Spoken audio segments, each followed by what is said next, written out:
Okay, well, from there I was given the unenviable position of teaching fighter pilot officers fighter tactics at Goldsboro, North Carolina. Because I was a Army instructor, I guess that qualified me. So they gave me a 10-day leave and I reported down to Goldsboro, North Carolina.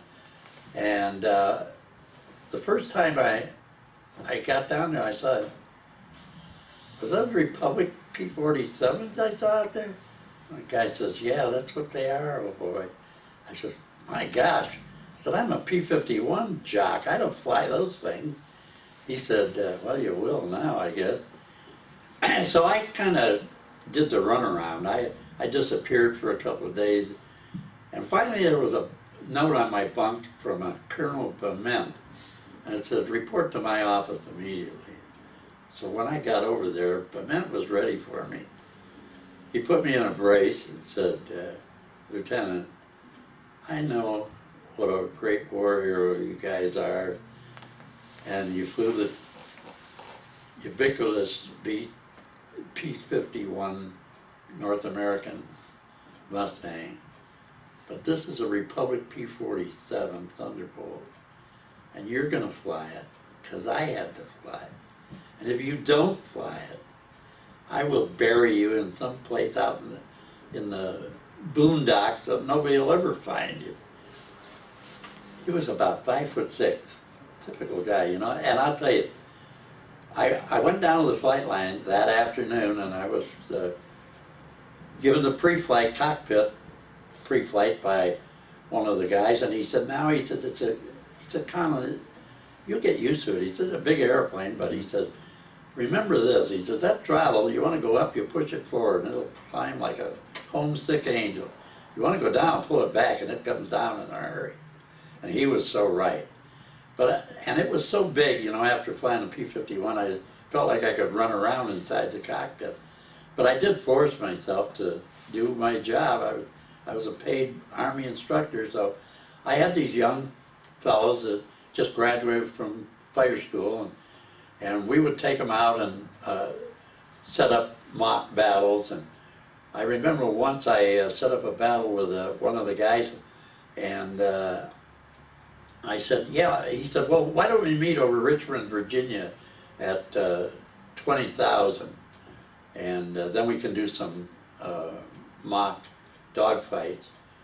So after he left, I told my 3 guys that were going to go with me, I said, this guy isn't going to be at 20,000. He's trying to trap us. So we'll be at probably 25 or 26, see where he is. And I was right, he was down there. So I said to my 3 guys, okay, well, we're going to go down after him. So I rolled over, did a half roll, and started down with that Thunderbolt. And I wasn't prepared for it. It took everything I could get to pull it out. It was so heavy, so fast, and I'd heard about the fantastic diving abilities, but it caught me by surprise, and I pulled it out at about 2,000 feet over Richmond, Virginia. And I guess my students scared some neighbors after that, didn't you? Oh yeah. And so needless to say, that wasn't in my repertoire of instructors from then on. But I was there from about I think it was around June to September, and the war ended. In fact, we used to go on weekends up to New York and Washington, D.C. We'd take up, we wouldn't fly the Thunderbolt, we'd fly AT-6 trainers up there that we used. And I remember I was in my bunk one morning, and one of the guys came over to me and woke me up, and he says, wake up. He says, the war is over. I said, what do you mean the war is over? He says, well, the President Truman dropped some kind of a bomb on a place called Hiroshima, and we figured the war is over. And I said, oh my goodness, I'll be out of a job. And I was, because the war was over in about 2 weeks, and so Actually, we could have gotten out anytime because we had enough accumulated points. Once they started releasing people, we had all the points to get out that we ever would need. But it was my job. I was being paid. I liked it. So I got out, and I was officially released from active duty on the 25th of September, I believe. And Could you have stayed in? well, I'll get to that. Okay. At the time, I was planning on staying in, but when they came around to me and said that I was going to be the maintenance officer, and I said, "What's that?" They said, "Well, you go down to the flight line and you take care of the crew chiefs and the ground crews are doing engine changes." And I said, "I don't know anything about that." They said, "Well, you better learn, or you'll be out of it." So I said, "Well, I can see where I don't have much of a future, especially without an education." I was a dead-end street. So I did figure I'd like to, I wished I could have stayed. So I got out, I went back home, and I went to Highland Park JC, played on the basketball team, had a great time. We had super young people instructing us, and they knew we were veterans, and we were, my little English teacher, she called me aside one day and asked me if I would tell the other guys that we shouldn't stop by the bar on the way to her class in the morning because she could smell that booze all over the place. I said, "Yes, I will teach. I will do that." So we had just a wonderful time, and I put in my transcript to U.S.C. and came out to California, and I graduated in 1950 with a bachelor's in general business, and I minored in insurance. So I was going to go to law school, and I was working for an insurance company, and I had already gotten married to my girlfriend that I flew over her house. So I decided to stick with insurance, and I'm sorry I did because I would have liked to practice law, but I could have gone to Loyola and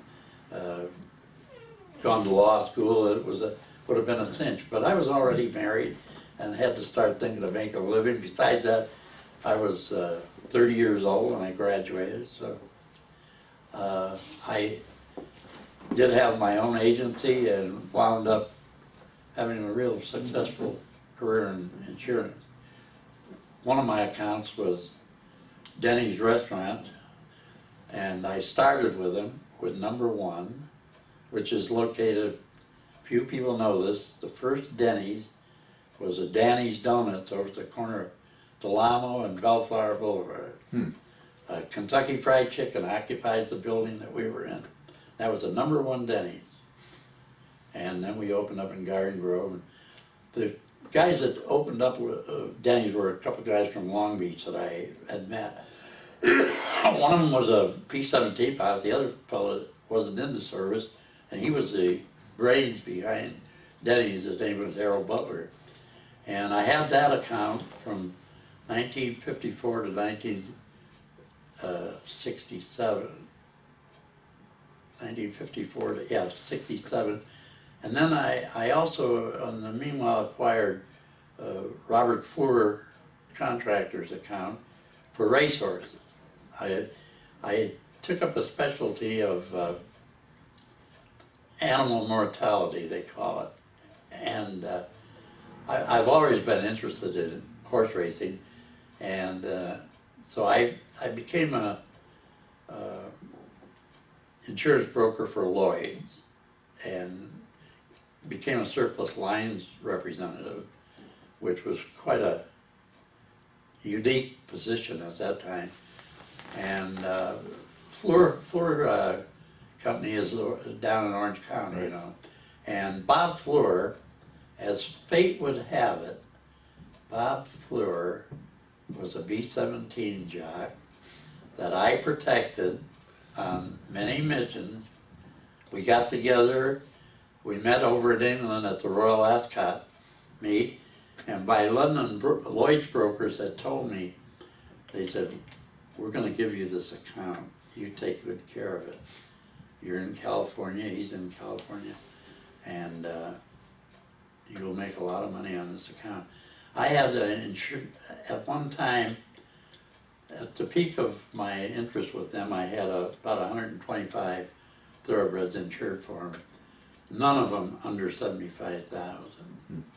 And we covered him anywhere in the world at the drop of a hammer, if he bought at auction, or when he signed the documents, we were covering him automatically. So it was a great account for me. And I practically retired from the insurance business in about 2005. Just a few years ago then. You were, Yeah, not too long you ago. were in your 80s, yeah? Yeah, but you know, really, you never really work when you're in the insurance business. It's a great game, and you always have other people doing the actual work. And I always felt guilty because I never did work. You know, how can you claim you're retired if you never worked at it? How do you think the serving in the military for those years, what was the impact on the rest of your life in terms of your perspective, in terms of how you thought? Well, I think that the military was a absolutely life-changing experience for me. First of all, you're a boy when you go in, and you're a man in about 30 days, or you don't make it. And being in the service gives you a sense of responsibility, and more than anything else, it gives you a sense of leadership. You're able to do things, you make decisions, stand by them. And I think that's what influenced my life probably more than anything, you know. To be able to say something, I don't need even a handshake. My word is my bond. And that's the way we used to operate, but you can't do that anymore. Time and lawyers have changed that one for us. But I think that it builds character in everyone that I ever saw to serve. And for us, it built leadership and confidence. Probably is confidence in what you do, you know. Well, it's been fun listening to your story today. It's been fantastic, and I want to thank you for what you've done. Well, thank you. What your Thank you involvement for was. the opportunity. Thanks for sharing your story, and thanks for what you did back in World War II and saving the world, as I look at it. Yeah, that. Men just like you. Thank you very much. We, well, like we all say, you know, we didn't do any more than anybody else did, but it was our job. That's right. Yeah. That's right. Well, thank you very much, Ted. This has been delightful. Thanks.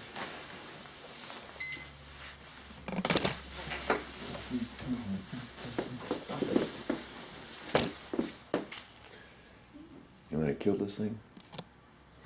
I wonder if it's this button over here that's this red one that you push to start it.